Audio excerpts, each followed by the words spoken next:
करीब 2 दशक से भी ज्यादा समय तक ग्लोबल इकोनॉमी का इंजन बने रहे चीन के हालात अब तेजी से बदल रहे हैं। चीन की इकोनॉमी कई मोर्चों पर संघर्ष करने को मजबूर है और फिच ने भी आशंका जताई है कि अगले साल ग्लोबल इकोनॉमी की रफ्तार घटाने में अमेरिका और चाइना का सबसे बड़ा हाथ रहेगा। यानी साफ अंदाजा लगाया जा सकता है कि आने वाले समय में भी चीन की परिस्थितियां बदलने के आसार नहीं है। दरअसल फिच की रिपोर्ट में कहा गया है कि 2025 में वैश्विक विकास दर इस साल के 2.6 से घटकर 2.4 होने की आशंका है, जिसका सबसे बड़ा कारण चीन और अमेरिका की गिरती अर्थव्यवस्था है। और वहीं भारत की जीडीपी ग्रोथ का अनुमान 7% से बढ़ाकर 7.2 कर दिया गया है। ग्लोबल इकोनॉमी में इस गिरावट की वजह अगर अमेरिका और चीन होंगे तो वहां के कारोबारियों में भी भरोसा घटेगा, जिसका साफ साफ इशारा एक रिपोर्ट दे रही है, जिसमें दावा किया जा रहा है कि इस साल 15,000 के करीब अमीर कारोबारी चीन को छोड़कर दूसरे देशों में जा सकते हैं, जो आंकड़ा 2023 में 13,000 के करीब था। इसमें वो अमीर लोग शामिल हैं जो 10 लाख डॉलर से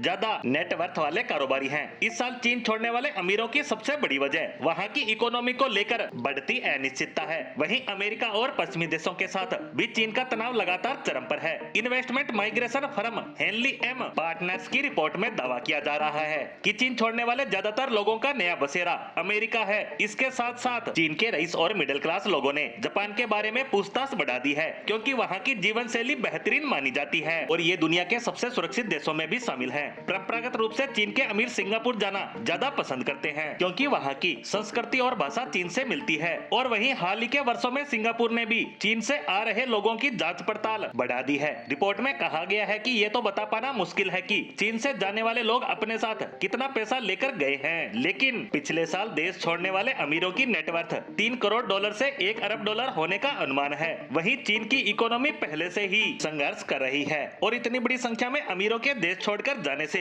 उनकी इस इकोनॉमी पर और ज्यादा बुरा असर देखने को नजर आएगा। चीन का संकट अमीरों के देश छोड़ने से गहराने की आशंका इसलिए भी है क्योंकि वहाँ की जीडीपी में 30% हिस्सेदारी रखने वाला रियल एस्टेट कई साल से संकट से गुजर रहा है। वहाँ की बड़ी बड़ी रियल एस्टेट कंपनियां दिवालिया हो चुकी है या दिवालिया होने की कगार पर है, जो कि इकोनॉमी के टूटने का खतरा बढ़ा रहा है। चीन की स्थानीय सरकारें भी बुरी तरह से कर्ज में फंसी है। वहीं पिछले साल आईएमएफ ने कहा था कि रियल एस्टेट संकट की वजह से चीन में अनिश्चितता की स्थिति है। फिच रेटिंग्स ने अप्रैल में चीन का सॉवरेन क्रेडिट आउटलुक नेगेटिव कर दिया था और पिछले साल यानी 2023 में मूडीज इन्वेस्टर सर्विस ने भी चीन को लेकर ऐसा ही कदम उठाया था। ऐसे में कहा जा सकता है कि चीन के लिए आने वाला समय काफी संकट भरा रहने वाला है, क्योंकि चीन तो पहले से ही आर्थिक संकट से जूझ रहा है और ऊपर से ये रेटिंग एजेंसियां ऐसी रेटिंग दे रही है कि बड़े बड़े निवेशक देश छोड़ने को मजबूर हो रहे हैं।